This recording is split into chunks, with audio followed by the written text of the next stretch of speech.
ASUS is on a resurgence this year. The Taiwanese tech major has also been trying its hand at disruptive pricing for well-spec'd smartphones. The ZenFone Max Pro M1, which was launched recently this year, actually took on the Xiaomi Redmi Note 5 Pro. Now ASUS is following the same strategy for its flagship smartphones as well. The newly launched ZenFone 5Z undercuts the price of the OnePlus 6 and offers same, if not more, features than the OnePlus 6 for a lower price. I've been using the ZenFone 5Z for some time now and might have the answer to the question. Is the ZenFone 5Z better than the OnePlus 6? Hi, I'm Ershad from Mr. Phone and here's my full review of the ASUS ZenFone 5Z.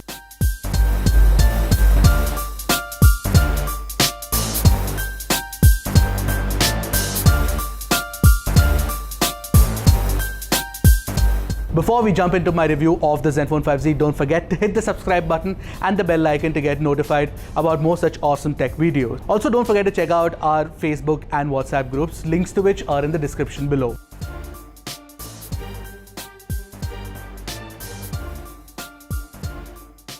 The ZenFone 5Z is an evolution of previous ZenFone designs. What's typical about the design is that light refracts off of concentric circles from the rear of the phone. It looks pretty damn unique in my opinion. Except for the glass sandwich design format, the ZenFone 5Z and the OnePlus 6 have major differences in other aspects of construction. While the OnePlus 6 goes for a curved back, the ZenFone 5Z has a boxier design instead. The metal rim has a matte finish and is broader, adding a lot more to the in-hand feel of the phone. Additionally, the ZenFone 5Z weighs only 155 grams, which is a lot lighter than the weight of the OnePlus 6, which makes it even more easier to hold in the hand. Quite honestly, the ZenFone 5Z has far better weight distribution compared to the OnePlus 6 across the length and the breadth of the device. The glass back of the ZenFone 5Z is a smudge magnet for sure, and it also slips off of a surface easily. Thankfully though, the ZenFone 5Z is protected by Corning's Gorilla Glass 3, which should save it from scratching easily. The dual camera setup sits on a raised module on the rear. Since the module juts out only slightly, I really have no problem as such. Also, the fingerprint scanner on the rear is easy to reach and works fairly fast as well. The ZenFone 5Z can also do facial recognition, but honestly, I'm not convinced by ASUS's implementation. The OnePlus 6 is faster and more reliable. For example, the ZenFone 5Z struggles to recognize your face in the dark. However, I like the fact that like the iPhone X, ASUS lets you hide the notifications and show it only after it has recognized your face. As for the physical buttons, the power button and the volume rocker are slightly flush with the right edge, but they're adequately tactile and offer a good click sound as well. The hybrid SIM card tray lets you add either 2 nano SIM cards or swap one for a memory card. You also get a USB Type-C port at the bottom along with a 3.5mm jack as well. That's pretty cool. The speaker grill sits right next to the USB port, but the earpiece on the notch also acts as a speaker, therefore creating a stereo setup. I absolutely love the speakers on the ZenFone 5Z. I'll come to that in my performance section of the review. Overall, the ASUS ZenFone 5Z not only looks good, but it is also a pretty functional design. Definitely ASUS's best looking smartphone yet.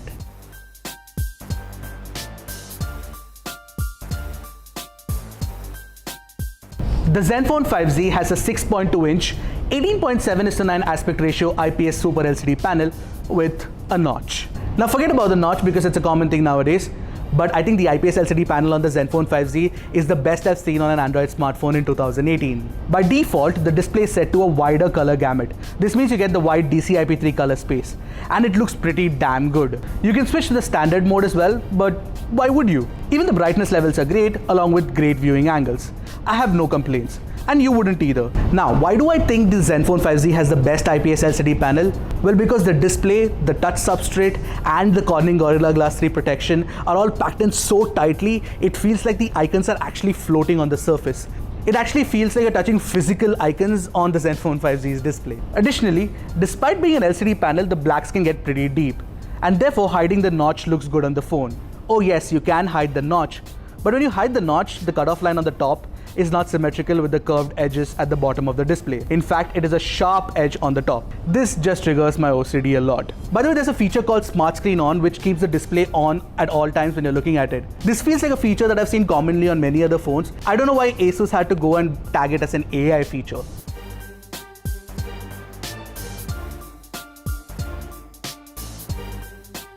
I know that a lot of folks are apprehensive about ASUS's Zen UI and have concerns about bloatware and such. But I'm happy to report that Zen UI is actually swift, nimble, and has been improved by a lot. Even without all the AI embellishments, Zen UI offers far more features than Oxygen OS on the OnePlus 6. Let me just break down what I like and don't like about Zen UI. At the outset, I love the amount of flexibility that you get with Zen UI. For example, you can add your custom icon packs. I haven't seen many custom skins do that. Also, simple things like a one-handed UI is easy to invoke. You just have to double tap on the home button to do that. You can also long press the recents button to enter a split screen mode and configure it to your liking actually. Also, to start off the AI conversation, let's talk about the AI ringtone first. Essentially, if you're in a close, quiet environment, the AI ringtone figures it out and reduces the sound levels for the initial 5 seconds. And the exact opposite happens when you're in a loud environment. Even the OptiFlex tech is super cool. Essentially, the phone uses AI to figure out which apps you use often and allocates more RAM resources so it can open faster. I'm not kidding, this thing works like a charm. Take a look at this. In fact, apps like Facebook, Twitter, Telegram, and WhatsApp, which I open a lot of times a day, open much faster on the ZenFone 5Z compared to the OnePlus 6. The level of involvement of AI in battery life is to improve the longevity of the battery unit itself. Essentially, if you have the ZenFone 5Z connected to the charger all night, it will only charge it up to 80% using fast charging. From 80 to 100, it will start trickle charging the phone until you take it out of the charger. The artificial intelligence engine takes some time to figure this out, but you can also schedule it according to your sleep patterns. ASUS also uses AI in the gallery app. There's a movement section in the app itself, which basically shows you 2 versions of the same photo that you have clicked and lets you choose one so that it can tune the camera accordingly. I also really like the ASUS Game Genie feature. It actually lets you stream your gameplay live on YouTube or Twitch directly. How cool is that? Let's move on to the stuff that I don't like. I can't for the life of me understand why ASUS hasn't included gestures on the ZenFone 5Z. Yes, you can hide the capacitive buttons, but that's just a cop-out for now. ASUS did take my feedback at a product immersion session, so let's hope that the next Zen UI update actually brings gestures. Also, the Zen emoji is really pointless. The slow animations look laborious, and I don't think many folks are going to use it. Also, do you want beautification in a live video on Facebook or YouTube? Maybe it's meant for the Musical.ly crowd. I'm not really a part of it. I'm sure that I'm actually missing out on more than a couple of features on Zen UI because it's absolutely feature packed. Now, whether you like the Zen UI's feature rich approach or the OnePlus 6 Oxygen OS's minimalistic approach actually boils down to personal preference. Honestly, I'm finding it difficult to choose between the two.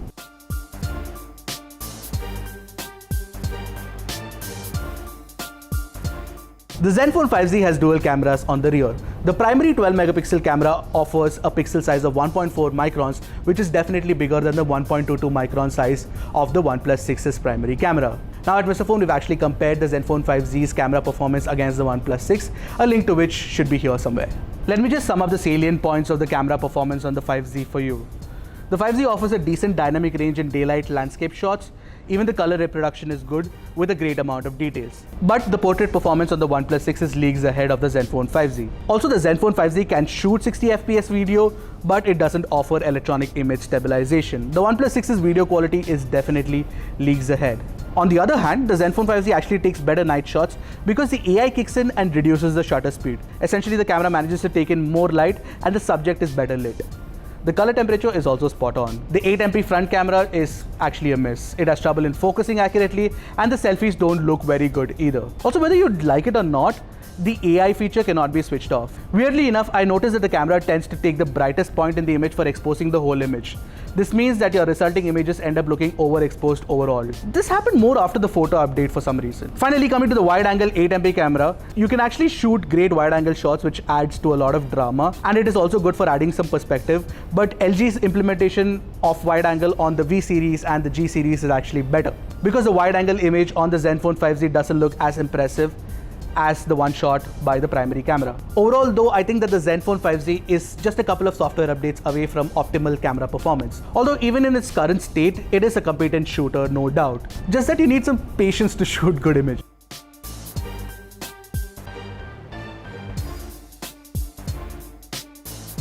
Moving on to the performance, the ZenFone 5Z is actually meant for the performance enthusiasts. It has a Snapdragon 845 processor coupled with 6 or 8 gigs of RAM, and the storage space goes up to 256 GB. Moreover, you can also expand the storage up to 2 TB, which the OnePlus 6 doesn't offer. As for the benchmark numbers, I'm not even delving into that because, a couple of points here or there is not actually going to make it better than the Mi 8 or the OnePlus 6.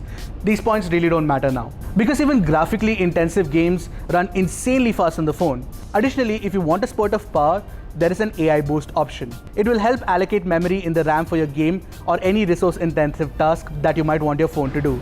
And like I said before, the ZenFone 5Z's OptiFlex technology is pretty useful. Another great aspect of the ZenFone 5Z is the stereo setup on the rear. It gets loud, extremely loud. And you know what? ASUS has actually added an outdoor mode which cuts off the bass and increases the volume levels even more. The outdoor mode is not meant for clarity, but in case you want to hear it louder, you have that option. ASUS has also added 2 NXP amps in the phone, which offers a great warmth to the sound from the 3.5mm audio jack. I'm not a fan of the bundled in-ear earphones. I'd strongly suggest that you upgrade to, reference grade earphones, because you can actually get good sound quality from the ZenFone 5Z. Moreover, with Bluetooth 5.0 and support for aptX, you can actually go wireless as well if you choose to. If audio is a critical criteria for you to choose a flagship smartphone, the ZenFone 5Z is definitely better than the OnePlus 6. Powering all these components is a 3300 mAh battery inside the ZenFone 5Z, which incidentally is the same size as the OnePlus 6. On a couple of occasions, I did manage to squeeze in 6 hours of screen on time with all the AI features turned off. With the AI features turned on, the battery life on the ZenFone 5Z is worse off than the OnePlus 6. But you can choose to actually increase the battery life by switching on the power saving mode, but remember that it throttles the power. You know what, honestly, if you ask me, I wouldn't mind if ASUS actually added a bigger battery on the next edition of the ZenFone flagship series, even if it adds a little bit of weight and girth. Coming to the call quality, I found it to be decent, but for some odd reason, I faced more call drops than I did on other phones. The sound quality through the earpiece is also above average. I did face one problem where the phone would keep switching to 3G even though I have an Airtel 4G connection. So coming to the final question, should you buy the ASUS ZenFone 5Z? You get a Snapdragon 845 processor, 6GB of RAM, 64GB of storage for just under rupees 30,000. In fact, if you actually take the ICICI deal into account, you can get the phone for a little time until August for as low as 27,000 rupees. And you know what, even the top end variant with 8GB of RAM and 256GB of storage will just set you back by 37,000, and with that discount, even lower. So that's a major advantage too. Coming to the most important question, should I buy the OnePlus 6 or the ZenFone 5Z? Honestly, as long as the ZenFone 5Z has the price advantage, it feels like a better bet at the moment. Don't get me wrong, the OnePlus 6 is a kick-ass device and it might just be better than the ZenFone 5Z in many aspects. Having said that, is the price difference justified? Maybe not. After reviewing the ZenFone 5Z and comparing it to the OnePlus 6, I can just think of one thing in Hindi, like they say, bas 19-20 ka farak hai yaar. So that was a review of the ASUS ZenFone 5Z. Do let us know what you thought about this flagship killer. Until next time, this is Ershad from Mr. Phone signing off. Tata.